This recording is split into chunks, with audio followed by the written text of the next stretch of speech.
How can a couple avoid passing on genetic diseases to their child? Well, it's now possible to create a baby from 3 different people, and Britain could become the first country in the world to approve the controversial technique.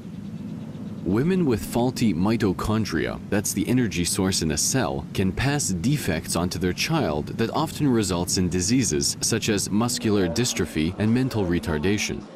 There isn't any treatment, any cure for patients with mitochondrial disease, and what we're trying to do is trying to prevent a transmission from mother to child.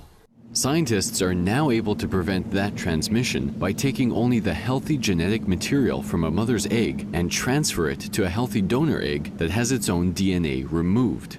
No parent wants to see their child suffer and struggle with a condition that inhibits their life.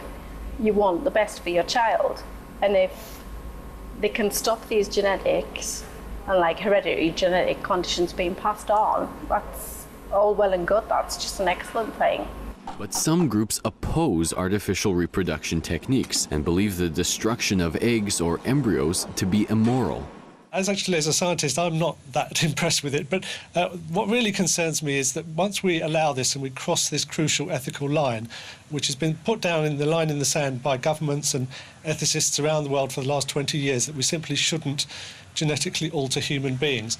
Once we cross that line, we will inevitably, step by step, slowly, will get to that future that everybody wants to avoid of the genetically modified designer babies and a market in children. The issue is we're not trying to change how people are. We're not touching the nuclear DNA, which comes from both parents, makes us look as we are, act as we are, be as we are. It's about the power supply, the energy for the cell, and only that.